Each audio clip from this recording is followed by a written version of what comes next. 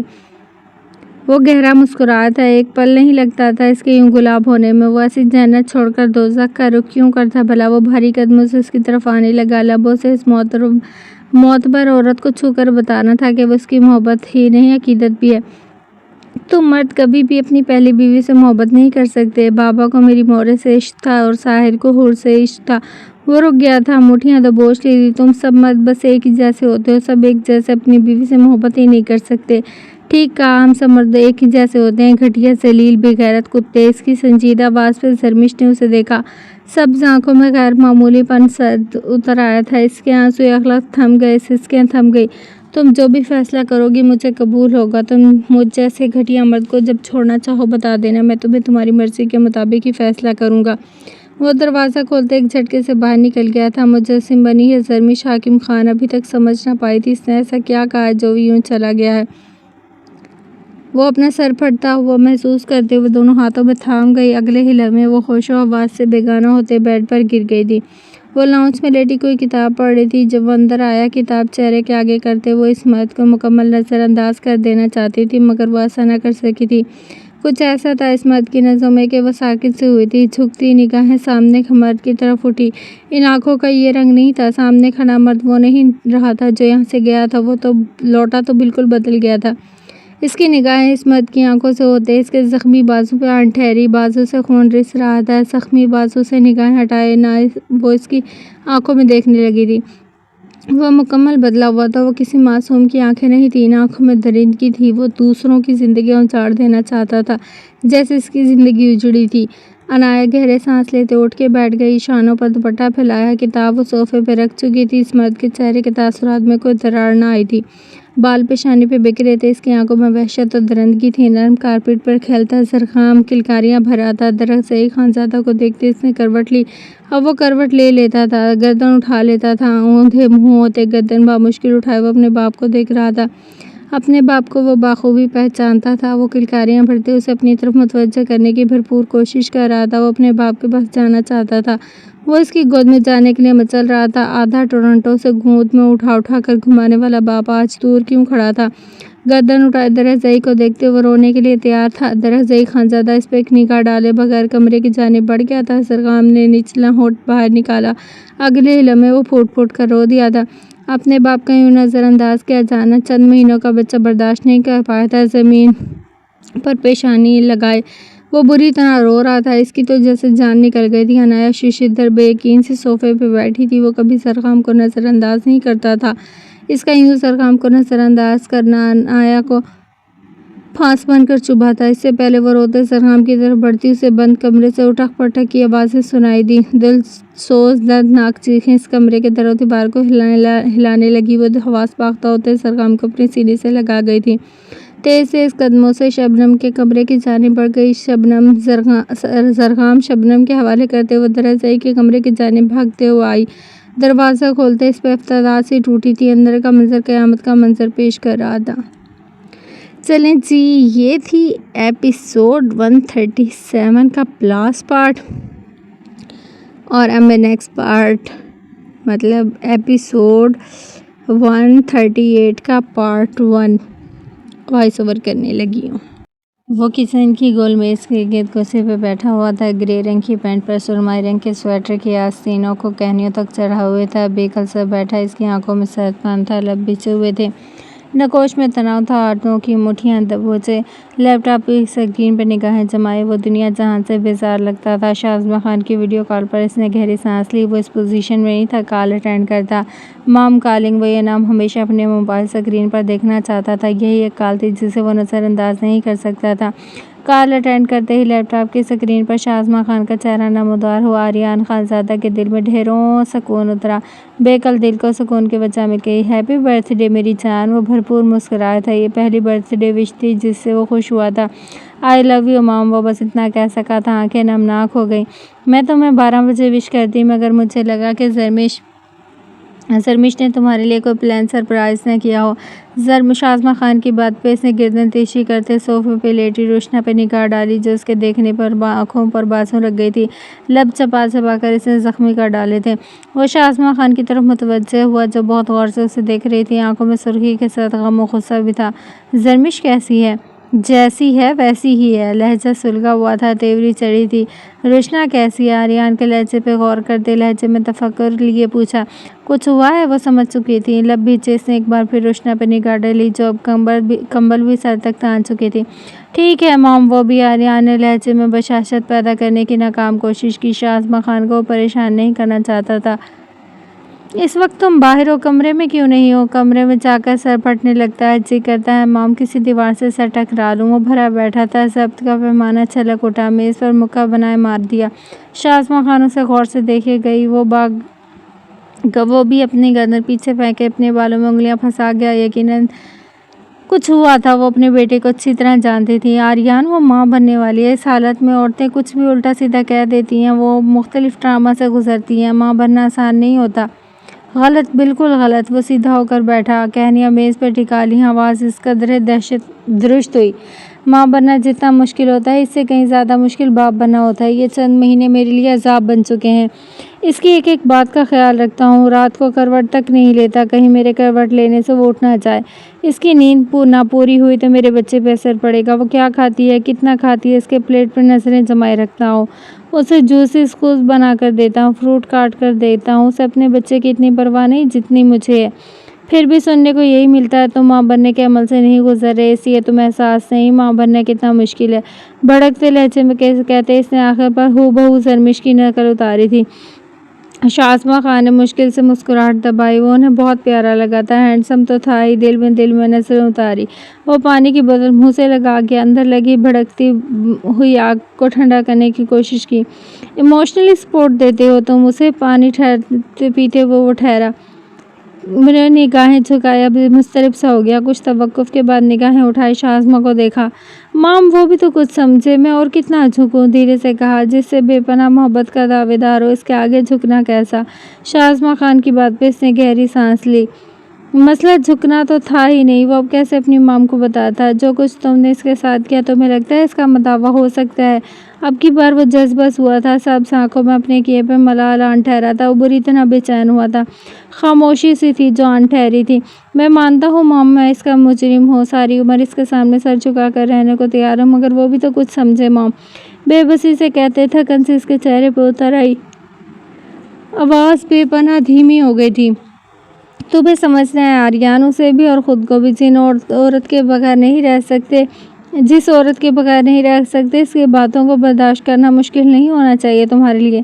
اس کے بغیر رہنا ساری عمر کی وہ اذیت ہوگی جو تم برداشت نہیں کر سکو گے۔ وہ خاموش ہو گیا تھا، بے قری سے شاہزمہ خان کو دیکھے گیا۔ دو بول سے بننے والا رشتہ 3 لفظوں سے آسانی سے ختم ہو جاتا ہے مام، وہ کہا۔ اب کی بار پورا وجود اذیتوں میں گھر چکا تھا۔ آپ کو لگتا ہے میں اسے کبھی یہ لفظ کہہ سکتا ہوں؟ وہ قدرے بے چین ہوا، جبڑے بھج گئے تھے، آنکھوں میں سرخی اتر آئی تھی۔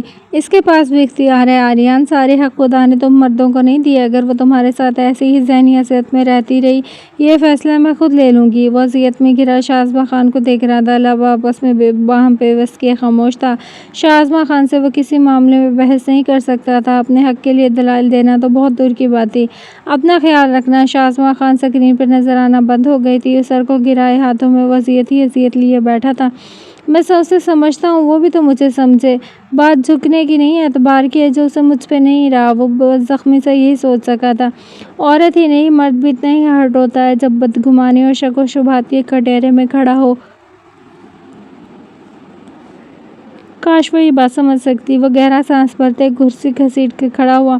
روتی تڑپتی اپنی بیوی کو منانا تھا، چاہے وہ کتنے بھی الزام تراشیاں کرے، ہنس کر سہنا تھا۔ وہ اپنی بیوی کو تکلیف نہیں دے سکتا تھا، کچھ جا کے اپنے ہونے والے بچے کی ماں کو دیتا، مگر ہر بار کچھ نہ کچھ ایسا ہو جاتا تھا۔ وہ اس طرح بھی قدموں سے اندر داخل ہوا تھا۔ دروازہ کھلتے جب اندر داخل ہوا تو بیڈ پر پڑی بے سود زرمش کی جانب وہ لمحے کے 1000ویں حصے سے پہلے بھی پہنچا تھا۔ زرمش سے جھکتے ہوئے اس کا گال تھپتھپایا۔ وہ یوں ہی بے سود پڑی رہی۔ آریان خان سادہ اسے مضبوط باہوں میں اٹھائے تیزی سے باہر آیا۔ روشنا بجلی کی تیزی سے صوفے سے اٹھی تھی، بھاگتے ہوئے آریان کی طرف آئی۔ آریان کی سرد سرخ نگاہوں سے وہ وہیں ٹھہر گئی تھی، لب دانتوں تلے دبائے، سر مشاری سے گردن جھکا لی۔ وہ تیز تیز قدموں سے کاٹیج سے نکل آیا، روشنا سر ہاتھوں میں گرائے صوفے پہ گرنے کے انداز میں بیٹھ گئی۔ زرمش کی حالت پہ وہ خوفزدہ ہو چکی تھی، یہ تو نہیں چاہتا، کبھی بھی نہیں، خود کو اس سے وہ بری طرح پریشان ہو چکی تھی۔ ہاسپٹل کے بیڈ پہ اس نے اپنی محترم آنکھیں دھیرے دھیرے کھولی تو ڈاکٹر کو خود پہ جھکے پایا۔ اب آپ کیسا محسوس کر رہی ہیں؟ لیڈی ڈاکٹر شائستگی سے پوچھ رہی تھی۔ میرے ہسبینڈ کہاں ہیں؟ ہوش میں آتے ہی سب سے پہلے دشمن جان کا خیال آیا۔ ڈاکٹر زرمش سامنے سے ہٹ گئی تھی، وہ دیوار سے پشت جوڑے سینے پہ ہاتھ باندھے اسے دیکھ رہا تھا۔ چہرے پہ دنیا جہاں کی فکر سجائے سبز آنکھیں محترم تھی، جن میں بیک وقت نمی اور سرخی تھی۔ وہ اجڑا ہوا سا لگتا تھا، کچھ گھنٹوں میں دنیا اسے اپنے سامنے ویران ہوتی ہوئی دیکھی تھی۔ زرمش اسے دیکھتے بے رخی سے چہرہ پھیر گئی۔ ہوش کھونے سے پہلے اس کے بے درد لفظ یاد آئے تھے۔ میرا بچہ کیسا ہے؟ قدرے مشکل سے ایک ہتھیلی پہ زور ڈالتے اٹھ کر بیٹھنے کی کوشش کی، ایک ہاتھ میں کنولا لگا تھا۔ آریان تیزی سے اس کے پاس آیا، اس کی کمر کے پیچھے تکیہ سیٹ کیا، اسے بٹھانے میں مدد کی گئی۔ بے رخی سے اسے جھٹکا دیا گیا تھا، وہ بےتابیداری سے پیچھے بھی ہو گیا۔ ڈاکٹر نے بغور یہ دیکھا اسٹریس شوہر کی طرف سے ملا۔ ڈاکٹر سمجھ گئی تھی۔ اس کے یوں پیچھے ہونے پر زرمش کی آنکھیں بھر بھر آئی تھی۔ آریان سے چہرہ پھیرے رہی، اسے اب نہیں دیکھنا تھا۔ چہرے اور شانے پہ بکھرے بال ایک ہاتھ سے پیچھے کیے تھے۔ وہ اس کے بیڈ کے عقب میں جا کھڑا ہوا، احتیاط سے اس کے بال پیچھے کیے۔ زرمش نے اسی لمحے اپنے بال آگے کر دیے۔ چہرے پہ چھائی خفگی بڑھ گئی۔ پرسکرپشن لکھتے ڈاکٹر کی نگاہیں بار بار اس خوبصورت کپل پہ اٹھ رہی تھی۔ بیوی خفا لگتی تھی، ہسبینڈ پریشان سا لگتا تھا۔ آپ کا بچہ بالکل ٹھیک ہے، موومنٹ بھی بہت اچھی ہے، گروتھ بھی اچھی ہے، مزید اچھی کرنے کے لیے آپ کو اپنا خیال رکھنا پڑے گا۔ اپنا اسٹریس آپ کے لیے ٹھیک نہیں ہے۔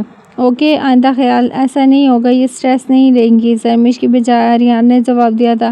زرمش کے نگوش بگڑے۔ یہ سوال مجھ سے پوچھا گیا تھا، اسٹریس دینے والوں سے نہیں۔ وہ ڈاکٹر کی پرواہ کیے بغیر چپا چپا کر بولی۔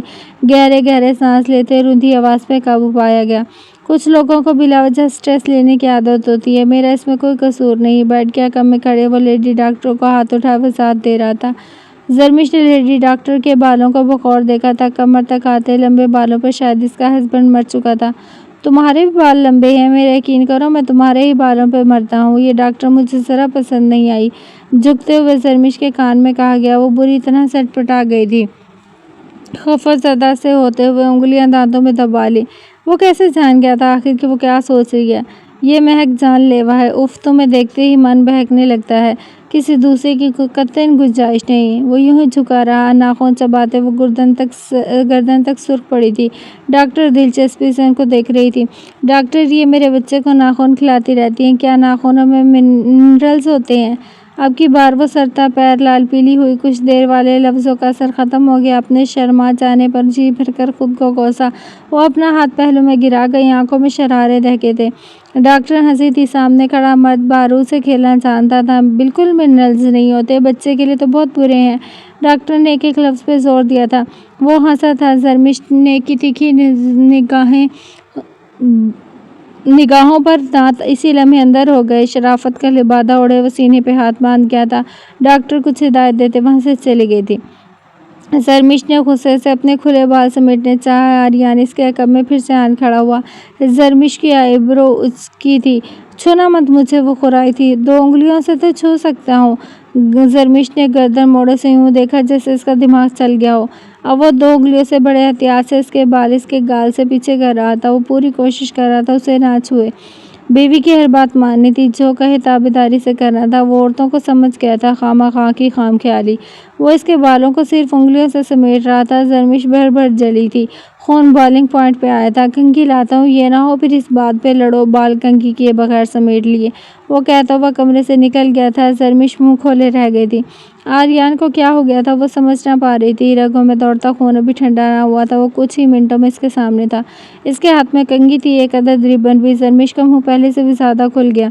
وہ پتہ نہیں کہاں سے کنگھی اور ریبن ڈھونڈ کر لایا تھا۔ ڈاکٹر سے مانگ کر لائے ہوں، اس نے بہت آرام سے مجھے دے دیا، مگر دینے سے پہلے اس نے مجھے بچارگی سے اوپر سے نیچے تک دیکھا تھا۔ وہ اسے بتا رہا تھا، بیوی کو خوش کرنے کا پہلا سور، اس سے کچھ نہیں چھپانا، یہ بھی اس نے آج ہی سوچا تھا۔ زرمش کی آنکھوں میں دہکتے شراروں پر وہ سٹپٹایا تھا۔ اب کیوں یہ آنکھیں مجھے دکھا رہی ہے؟ وہ سمجھ نہ سکا۔ اس نے بالکل سچ بتایا تھا۔ وہ بیڈ کے حکم میں چلا آیا، انگلیوں سے اس کے بال سمیٹنے لگا۔ زرمش نے ایک ہاتھ کی مٹھی دبوچ لی۔ وہ اس کے بالوں پر کنگھی پھیر رہا تھا، بے حد آہستگی سے، بے حد احتیاط سے کنگھی کرتے اس نے گہرا سانس لیا۔ پورے 15 منٹ لگائے تھے اس نے بال کنگھی کرنے میں۔ زرمش نے بالوں کا کیریٹین کروایا تھا، اتنی احتیاط سے کنگھی کرنے کی ضرورت نہیں تھی، بال بالکل نہیں الجھے تھے۔ وہ دانت پہ دانت جما گئی، وہ کنگھی دانتوں میں دبائے اس کے بالوں کی چوٹی گوندنے لگا، دونوں ہاتھوں کی 2 انگلیوں کی مدد سے۔ زرمش کا بس نہ چلتا تھا اس مرد کی جان لے لے۔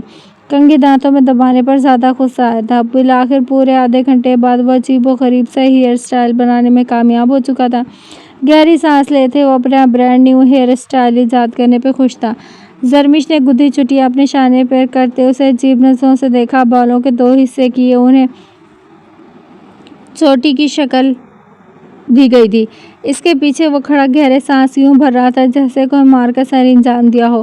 زرمش نے غصے سے اس عجیب و غریب چوٹی کو پیچھے کر دیا۔ ایک تو پریگننسی کی وجہ سے کچھ اچھا نہیں لگتا تھا، یہ چوٹی دیکھ کر جانے کیوں اسے ابکائی آئی تھی۔ زندگی بھر اب وہ بالوں کی چٹیاں نہیں بنائے گی، وہ بھڑ بھڑ جلتی دہکتی لڑکی نے سوچا۔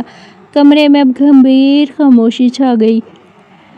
وہ ناخن دانتوں سے کترتے اسے نہیں دکھانا چاہتی تھی۔ وہ منہ پہ ہاتھ پھیرتے کمرے سے باہر نکل گیا۔ پریگننٹ بیوی کی دلجوئی کرنے کے لیے لفظ ڈھونڈ رہا تھا۔ ان مہینوں میں وہ کس بات سے چڑھتی تھی، وہ سوچنے لگا۔ واش روم کے کھلے دروازے کو دیکھتے وہ تھوڑا آگے ہوا۔ دیوار پر آئینہ لگایا تھا۔ وہ اپنا چہرہ دیکھتے اس نے خود پہ لعنت بھیجی۔ وہ سب سے زیادہ اسے ہی دیکھتے چڑھتی تھی۔ چہرہ بدلے بھی تو کیسے، ایجنٹ کے طور پہ بہت سے روپ بدلے، اب اپنی بیوی کے سامنے گولا یا فقیر بننے سے تو رہا۔ کچھ سوچتے ہوئے اس کے سامنے آن بیٹھا، خفا سی اپنی بیوی کا ہاتھ نرمی سے تھام لیے۔ زرمش نے ہاتھ چھڑوانا چاہا تو اس نے ہاتھ چھوڑ دیے۔ اپنی بیوی کی آنکھوں میں دیکھتی بڑھتی سلگن دیکھی، ہاتھ چھوڑ تو دیا تھا، اب کیوں سلگ رہی تھی؟ وہ پریشان ہوا، ہمت کر کے گلا کھنکارا، آئی ایم سوری۔ اس معافی مانگنے پہ زرمش کے چہرے پہ نرم تاثرات ابھرے تھے۔ آریان کو حوصلہ ملا، I am really sorry, I am really sorry, مجھے معاف کر دو۔ وہ باقاعدہ دونوں ہاتھ جوڑ گیا۔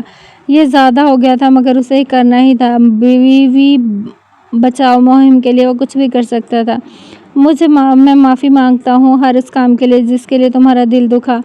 ہاں تم ہانیہ کو چاہتے ہو؟ بھیگے لہجے میں استفسار کرتے زرمش کے لب کپکپائے تھے۔ وہ صدمے سے اسے دیکھ کر رہ گیا۔ آریان کا دل کیا تھا وہ اپنا سر کسی دیوار سے ٹکرا دے۔ اتنی بدگمانی، اتنی بے یقینی، اتنی بے وقوفی بھرا سوال اپنی بیوی سے توقع نہیں تھی اسے۔ وہ اس کی دیوانگی، اس کا پاگل پن سہ چکی تھی۔ وہ اس پہ مرتا ہے جانتی تھی۔ وہ اس پر یقین نہ کرے مگر خود پہ تو کرے۔ گولیاں تم نے ماری، پیار میں اس سے کروں گا۔ وہ چلایا تھا، مجھ سے تو نفرت کرنی چاہیے پھر تمہیں، آنکھیں رگڑتے کہا گیا۔ وہ تو تمہیں مجھ سے کرنی چاہیے نا۔ کرتی ہو کیا؟ جھک کر گمبھیر سرگوشی کی میں پوچھا۔ زرمش نے کچھ نہ کہا، بس اسے بھیگی آنکھوں سے دیکھتی رہی۔ بھول چکی ہو تو تمہیں یاد کروا دوں، گھنٹوں ایک دوسرے کے قرب میں محبت بھری سرگوشیاں کی ہیں ہم نے، بے دریغ جذبے ایک دوسرے پہ لٹائے ہیں۔ زرمش حکیم خان کی نگاہیں جھک گئی تھی، زرد چہرے پر سرخیاں دوڑنے لگی۔ کیا کچھ یاد نہیں آیا؟ زرمش کا ہاتھ نرمی سے سہلاتے وہ بھی خوبصورت یادوں میں گم لگتا تھا۔ چہرے پہ اذیت کا رقم تھی۔ تم میری زندگی میں نہ کبھی رہو پھر بھی کوئی دوسری عورت میرے قریب نہیں آ سکتی۔ دل میں آنا تو بہت دور کی بات ہے۔ زرمش نے اپنا ہاتھ اس کی مضبوط گرفت سے کھینچا، دل پر جیسے گھونسا پڑا تھا۔ کپکپاتے لفظ مزید کپکپانے لگے۔ آریان خان زادہ بدل گیا تھا، اس کے سامنے بیٹھا مرد بدل گیا تھا، زرمش حکیم خان کے لیے وہ بدل گیا تھا۔ اذیت و کرب سے آریان کو دیکھتے اس کے دل میں بھانبڑ چل اٹھے تھے۔ پہلے والا آریان ہوتا اس کے دور جانے والی بات پر ہی تڑپ کر مر جاتا۔ زرمش حکیم خان اب اس پر اعتبار کرے بھی تو کیسے کرے؟ میں تمہارے ساتھ نہیں رہنا چاہتی، بچے کے بعد میں تمہیں چھوڑ دوں گی، مجھے یقین ہے تم اپنے وعدے کی پاسداری کرو گے۔ وہ سرد و سپاٹ لہجے میں بولتے اسے دیکھی گئی۔ اب وہ بلرتھی بیسٹ بنتے اس کی گردن تو دبوچ لے گا اور کچھ نہیں تو کمرے کے در و دیوار ہلا دے گا، چیخ چیخ کر کہے گا اس نے سوچا تو اسے آگ لگا دے گا، وہ مر جائے گا۔ وہ اسے خاموشی سے دیکھے گیا۔ سبز آنکھوں نے کمال ہوشیاری سے اپنے جذبے چھپا لیے۔ سبز آنکھوں کے پیچھے چھپے جذبات کی سرخی کہتی تھی اس لڑکی کی جان لے لے جو بار بار اسے دور جانے کی بات کرتی تھی۔ دل کیسے تڑپا تھا، کاش وہ جان پاتی۔ وہ سر کو جھکایا، اپنی گردن سلائی، نگاہیں اٹھائیں۔ وہ مسکرایا تھا، اٹھ کر زرمش کا ماتھا چوم لیا۔ جو تم چاہو گی ویسا ہی ہوگا، تمہاری مرضی کے بغیر میں کچھ نہیں کروں گا۔ زرمش حکیم خان کے بال نرمی سے اپنی انگلیوں سے سہلاتے پیچھے ہوا تھا۔ وہ ڈبڈبائی آنکھوں سے اسے دیکھتی رہی۔ مگر کوئی بھی عورت نہ تمہارے ہوتے ہوئے میری زندگی میں آئے گی، نہ تمہارے بعد۔ آئندہ کسی عورت کو لے کر مجھ سے بدظن مت ہونا۔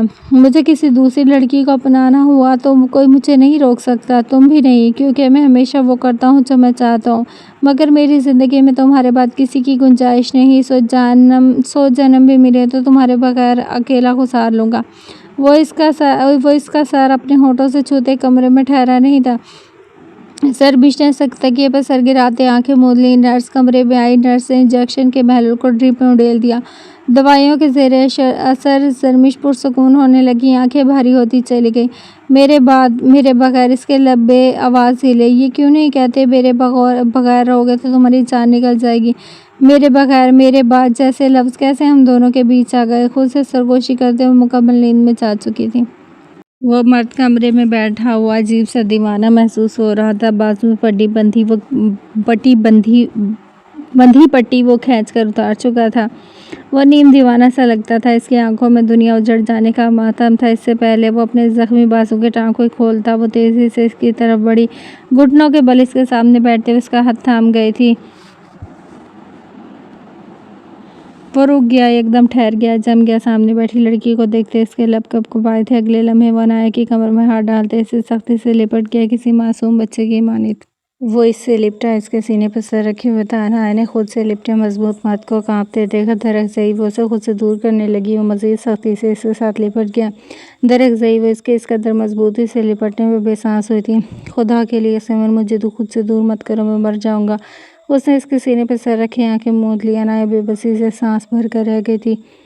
وہ اس مرد کی سختی سہن نہیں کر پا رہی تھی۔ درزئی عنایہ نے دھیمے لہجے میں پکارا، تمہیں سمجھ نہیں آ رہا میں کیا کہہ رہا ہوں؟ وہ اس کے سینے سے سر اٹھاتے ہوئے وحشت کے عالم میں کھرایا۔ عنایہ اس کی آنکھوں میں وحشت پر متوسط سی ہوئی تھی۔ کیا ہوا درزئی؟ میں مر گیا ہوں سیون، مجھے اپنے مرنے کا غم مت بنانے دو، مجھے اپنا جنازہ اٹھا لینے دو، مجھے بس رو لینے دو۔ وہ اب کی بار اس کی گود میں سرک گیا، پیشانی اس کے پیٹ سے جوڑ لی۔ عنایہ کو اپنے پیٹ پر گرمائش کا احساس ہوا۔ درزئی آپ رو رہے ہیں؟ وہ اس کا سر اٹھانے کی کوشش کرنے لگی۔ وہ اس کے ساتھ یوں لپٹا تھا کہ وہ اس کے آنسو نہ دیکھ سکے۔ عنایہ کی قمیض بھیگتی رہی اور دل شاید بند ہونے لگا تھا۔ وہ اس کے در پہ تڑپ اٹھی تھی۔ اس نے اس مرد کا برا تو نہیں چاہا تھا، وہ خود میں اتنا ظرف نہیں پاتی تھی کہ وہ سب کچھ بھول جائے جو انتہا کا درد تھا، مگر اس نے کب چاہا تھا کہ وہ یہ مرد ٹوٹ جائے، تڑپ تڑپ کر روئے۔ اس نے کب چاہا تھا کہ یوں سسک جائے۔ مجھ سا بزدل مرد تم نے نہیں دیکھا ہوگا، مجھ سا کمزور مرد بھی تم نے نہ دیکھا ہوگا۔ وہ اس سے لپٹا ہوا کہہ رہا تھا۔ درزئی ہوا کیا ہے؟ اس نے جیسے اس کا چہرہ اٹھانے کی بھرپور کوشش کی، لیکن درزئی نے اس کی کمر پہ پکڑ مضبوط کر لی۔ عنایہ بے بس سانس کھینچ کر رہ گئی، خود کو ڈھیلا چھوڑتے ہوئے اس پہ جھک چکی تھی۔ وہ بری طرح کانپ رہا تھا، شاید اسے سردی لگ رہی تھی۔ اس کمرے میں پھیلی اس برفیلی ٹھنڈ سے اس مرد کو بچانا تھا، لیکن درزئی پہ جھکتے اسے احساس ہوا وہ تپتی بھٹی کی مانند گرم تھا۔ وہ تڑپ کر رہ گئی، اسے بہت تیز بخار تھا۔ کچھ توقف کے بعد عنایہ ہڑبڑا کر سیدھی ہوئی، دل سوز چیخیں مار رہا تھا۔ وہ اس کی چیخیں عنایہ کے دل کو پھاڑ رہی تھی، اسے لگ رہا تھا وہ تڑپ کر ہی مر جائے گا۔ وہ اس مرد کو، لمبے چوڑے مرد کو سہارا دیے بے حد مشکل سے واش روم تک لے کر گئی تھی۔ وہ گرتا پڑتا اس نازک سی لڑکی کا سہارا لیتے واش روم کے دروازے تک ہی پہنچ گیا تھا۔ درزئی خانزادہ کا بدن اتنا گرم تھا کہ اسے جھٹکے لگنا شروع ہو گئے تھے۔ عنایہ نے اس کے ہاتھ کو سختی سے تھام لیا، دنیا اسے چکراتی ہوئی محسوس ہوئی تھی۔ وہ دروازہ کھولنے پر اپنے وزن سمیت واش روم کے چکنے فرش پر اوندھے منہ جا گرا تھا۔ عنایہ پاشا دھک سے رہ گئی، اس نے اسے بمشکل سیدھا کیا۔ وہ آنکھیں جھپک کر عنایہ کو دیکھے گیا، نشیلی آنکھیں آنسوؤں سے تر تھیں۔ مجھے چھوڑ کر مت جانا پلیز، وہ منت بھرے لہجے میں گڑ گڑایا تھا۔ عنایہ اسے اٹھانے میں اس کی مدد کرنے لگی۔ وہ اس وقت اپنے آپ میں نہیں تھا۔ وہ بغیر عنایہ کے سہارے اپنی ہتھیلیوں پہ زور ڈالتے کھڑا ہوا اور لڑکھڑاتے قدموں سے دیوار تک پہنچا تھا۔ اب اسے اس کا دماغ تک اس کا بخار چڑھ رہا تھا، اسے بہت بری طرح سے جھٹکے لگ رہے تھے۔ عنایہ نے پانی کی بالٹی اٹھاتے اس پہ انڈیل دی تھی۔ بھری پانی کی بالٹی اٹھانا اس کے لیے مشکل تھی۔ درزئی کی حالت پہ وہ خود نیم دیوانی لگتی تھی۔ وہ بھیگتے ہوئے آنکھیں موندے رہا، وہ اپنے حواس قابو کرنے کی کوشش کرنے لگا تھا۔ عنایہ پانی کی بالٹی کو بھرتے ایک بار پھر اس پہ انڈیل گئی تھی۔ وہ آنکھیں موندے دیوار سے پشت جوڑے بیٹھا رہا، لب کسی معصوم بچے کی طرح کپکپاتے رہے۔ عنایہ نے پانی گراتے رک کر اسے دیکھا، اس میں اور زرخام میں کوئی فرق نہ لگا، اس کے بھی تو رونے سے پہلے ہی ہونٹ کپکپاتے تھے۔ کیا ہوا ہے آپ کو؟ وہ گیلے فرش پر گھٹنوں کے بل اس کے سامنے بیٹھ گئی۔ وہ رویا نہیں تھا، مگر عنایہ پاشا رو پڑی تھی۔ وہ اپنا سر دیوار سے ٹکرانے لگا۔ درزئی ہنسیانے چیخی تھی، وہ بے دردی سے اپنا سر زور زور سے دیوار سے مار رہا تھا۔ اپنا خون بہا جانا آج اسے جائز لگ رہا تھا، وہ آج اپنا خون بہا دینا چاہتا تھا، سارا کا سارا۔ عنایہ کو ہوش نہیں رہا تھا کہ اسے روکے بھی تو کیسے روکے، اسے کچھ سمجھ نہیں آ رہی تھی۔ وہ تیزی سے اٹھتے باہر کی جانب بھاگی، میز پہ پڑا درزئی کا فون اٹھا لیا۔ وہ بلک بلک کر رو رہی تھی، فون کی بیٹری ڈیڈ تھی، وہ دیوانہ وار چیخ رہا تھا، اسے آوازیں آ رہی تھی۔ عنایہ پاشا کی جان جیسے حلق میں اٹک رہی تھی۔ اسے ایسا لگتا تھا چیخیں مارنے والا یہ مرد اپنی جان لے لے گا۔ وہ اپنا دوپٹہ زمین سے اٹھائے سر پہ اچھی طرح لپیٹے باہر کی جانب بھاگی۔ داخلی دروازہ کھول کر باہر آئی تو ٹھنڈی ہواؤں نے اس کا استقبال کیا۔ گیلے لباس ہونے کی وجہ سے وہ ٹھٹر کر رہ گئی تھی۔ باہر اس وقت کوئی نہیں تھا، درزئی کا کوئی آدمی بھی نہیں تھا جو اس کی غیر موجودگی میں تعینات ہوتے تھے۔ اس کے آنے پر چلے گئے تھے، وہ اسے ہسپتال لے کر جاتی تھی۔ درزئی کو ٹریٹمنٹ کی ضرورت تھی، مگر وہ کیسے ہسپتال لے کر جائے؟ اسے درزئی کی حالت پہ اس کے اپنے ہاتھ پاؤں پھول رہے تھے، اس کے لیے ڈرائیو کرنا بہت مشکل تھا۔ پھر زرخام بھی تو تھا، وہ اپنے بیٹے کو کیسے شبنم کے حوالے کر کے جا سکتی تھی؟ اعتبار کیوں کرتی وہ اس پہاڑی لوگوں پہ؟ پہاڑ سب چھین لیتے ہیں۔ وہ مایوسی کے عالم میں تھکی تھکی اندر آئی تھی۔ اس نے گہرے سانس لیتے وہ واش روم کے اندر گئی تو درزئی کے بازو کے ٹانکے کھل گئے تھے، زخم انفیکٹڈ ہو چکا تھا۔ اس کے کسرتی سینے پہ لگا ہوا زخم بھی جیسے اب اور زیادہ کھل گیا تھا۔ اس کے ناتواں مضبوط توانا جسم ہچکولے بھر رہا تھا، ایسے لگ رہا تھا کوئی منتر منا رہا ہو۔ درزئی نے ایک دم